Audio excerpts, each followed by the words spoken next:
இந்த நாடாளுமன்ற தேர்தலை பொறுத்தவரை ஒருவேளை இரட்டை இலை சின்னம் முடக்கப்படாமல் இருந்தால் அது அதிமுகவின் பெருவாரியான தொண்டர்கள் அந்த இபிஎஸ் பிரிவு அதிமுகவுக்கு தான் இருப்பதாக எண்ணக்கூடிய சூழ்நிலை வரும். இது 2026 தேர்தலில் ஏற்படக்கூடிய கூட்டணி தான் வந்து அதை வந்து முடிவு செய்யும்.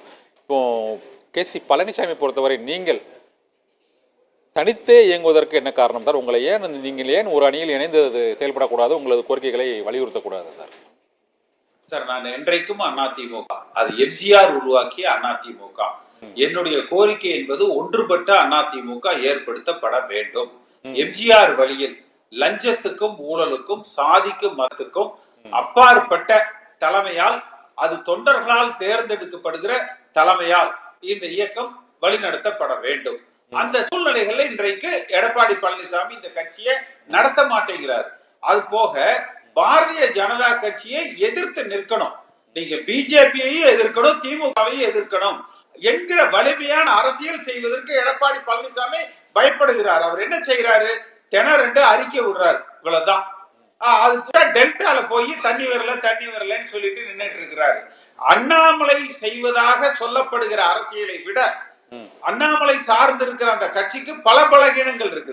ஆனால் அதிமுகவுக்கு எந்த பலகீனமும் இல்லை, பல பலம் இருக்குது, பல விதத்திலும் பலம் பொருந்திய கட்சியாக இருக்குது, தொண்டர் செல்வாக்கு கட்சியாக உள்ள கட்சியாக இருக்குது. அப்ப வலிமையான கள அரசியல்ல திமுகவையும் பாஜகவையும் எதிர்த்து நின்று ஒரு சேர போரிட வேண்டும். ஆனா இவர் என்ன செய்கிறாரு? பதுங்கிறாரு. அப்படியே ஒரு பாஜகவை எதிர்க்கிற துணிவு இல்ல, திமுகவை எதிர்க்கிற துணிவு இல்ல, வழக்குகளுக்கு பயப்படுகிறார். அவர் மட்டுமா, அவரோட இருக்கிற அமைச்சர்களும் ஏன் திருப்பி பாஜக கூட்டணி வேண்டும், மீண்டும் பாஜக அழுத்தம், மீண்டும் பேச்சுவார்த்தை, இது ஏன் வருது? அப்ப இவர்கள் நேர்மையானவர்களாக இல்ல, அதனாலதான் வருது. ஏன் ஜெயலலிதா அம்மா காலத்துல மோடியா லேயான்னு நிக்கலையா? ஏன் அதுக்கு பயப்படுறாங்க? இப்ப அதான மக்கள் விரும்புறாங்க. அதே போல திமுக ஆட்சி தீய சக்தியினுடைய ஆட்சி என்று கடுமையாக களத்துல ஏன் இறங்கல? வழக்கு பயம். ஸ்டாலினோட ஒரு மறைமுக ஒப்பந்தம், மோடியோடு ஒரு மறைமுக ஒப்பந்தம், அதனால கட்சி பலகீனப்படுது. இவர்களை பாதுகாத்துக் கொள்கிறார்கள் என்பதுதான் அதிமுக தொண்டனின் குறை இன்றைக்கு.